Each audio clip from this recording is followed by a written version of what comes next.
Very pleased to welcome to the program two of our favorite guests, Representative Tiffany from Wisconsin and Representative Pete Stauber from right here in Minnesota. Good morning, fellas.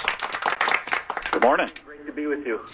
We've been, we had Representative Tom Emmer on earlier this morning. We were talking about the medical dye shortage, and it canceled at one particular hospital, I believe in Virginia, some 680 CT scans. Getting into that, we were also discussing this particular additive that's needed in the trucking industry that we're running precariously close on running out of, which would halt the trucking industry.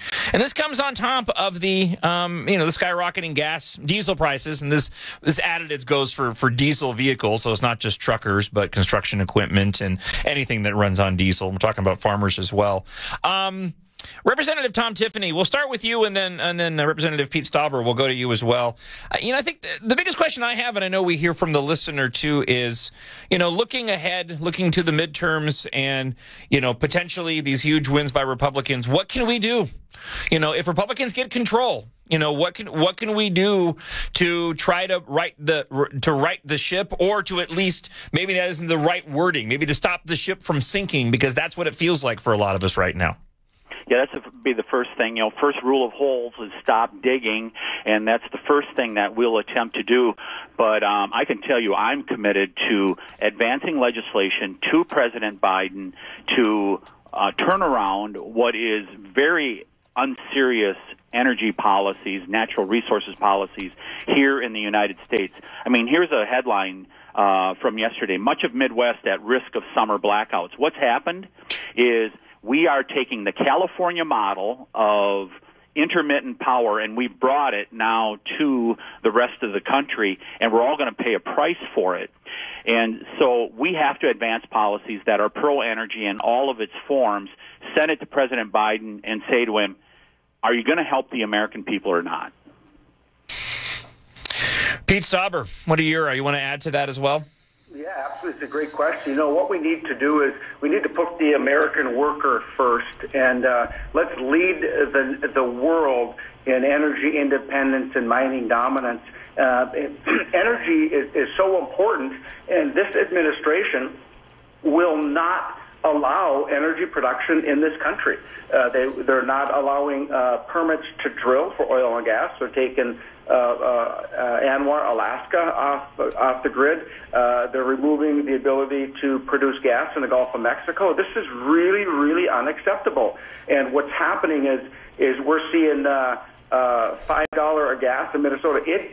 The predictions by the experts, if this administration doesn't turn their policies around, we're going to be $6 and $7 a gallon gas. That is absolutely unacceptable. It's punishing the American family and the blue-collar worker like we've never seen before. Mm-hmm. And we have to change around. We are ready when we take over the majority in the House to put forth legislation that reverses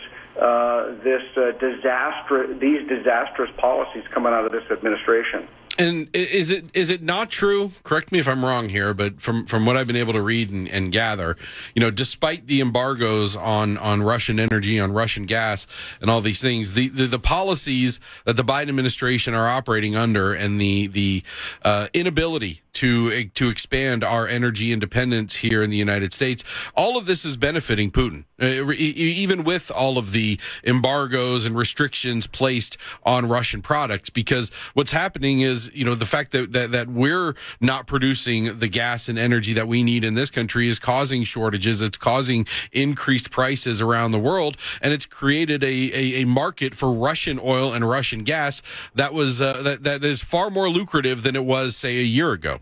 The Ukraine war was started on January 20th of 2021 when President Biden's very first executive action was to shut down the Keystone Pipeline, and they've continued from there to shut down energy production here in America. That's when it began, because prices immediately began to go up.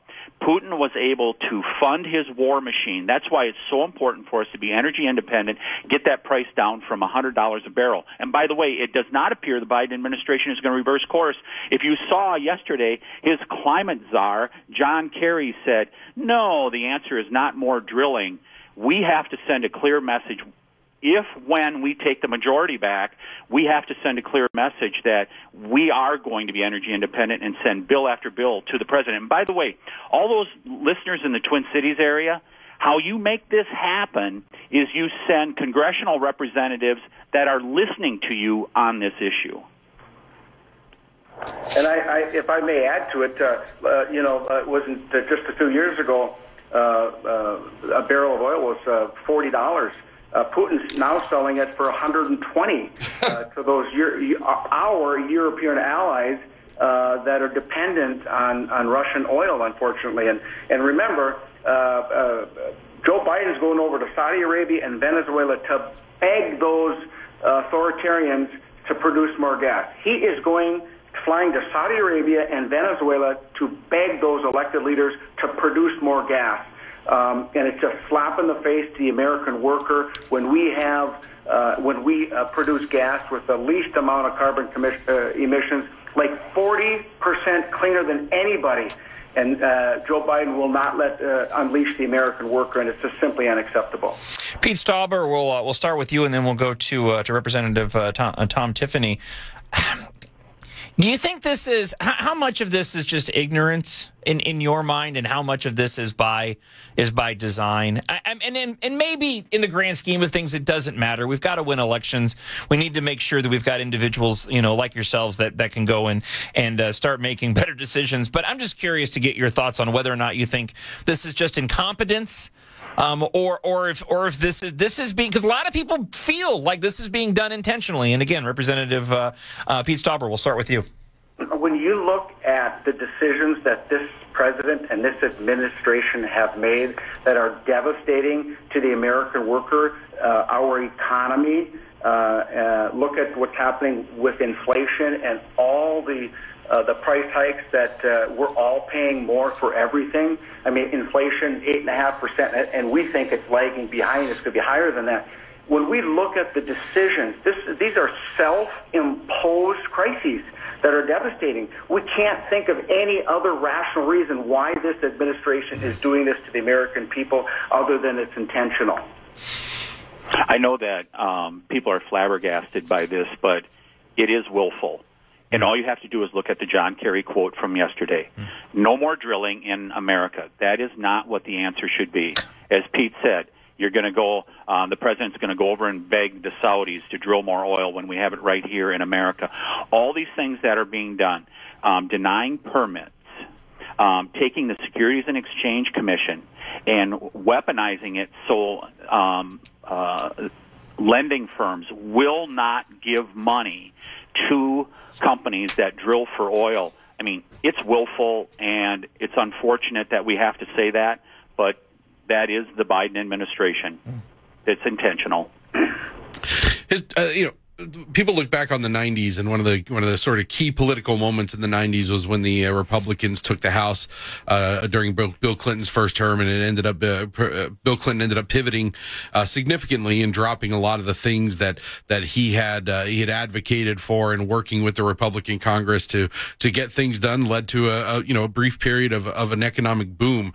Do you get any sense, if the Republicans are able to take full control of Congress, you get any sense from this administration that they might be open to any kind of pivot like that in the next couple of years, specifically when it comes to the energy conversation? Because this is crucial stuff, and I have to think that even the most ardent liberals and ardent environmentalists in the Biden administration see what this is doing to the American people. Well, I think that from my standpoint, you look at what this administration just did a few days ago. They took the tariffs off Chinese-made solar panels.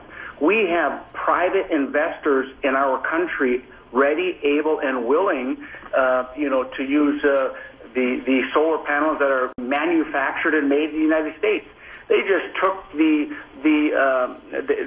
tariffs off, which is devastating to our workforce that is ready to build and manufacture solar panels here in America, using the minerals mined ethically and sourced ethically, not child slave labor. It was a slap in the face to those solar panel companies that want to expand in the United States and have solar part of our energy strategy, all of the above energy strategy. So I'm very concerned that that this administration is not willing to listen to the American people. Yeah, I'd be happy to share my prediction. They're going to double down. Think back to when President Obama said, I've got a pen and a phone after he had lost the Congress.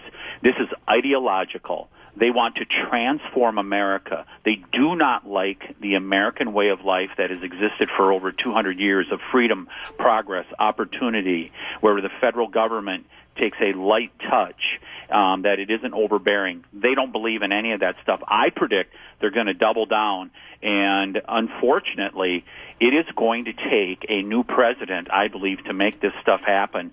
But the key thing for us to do is we got to keep advancing bill after bill after bill that says to the American people, we believe in that freedom, opportunity, and we believe in energy independence that will benefit the American people.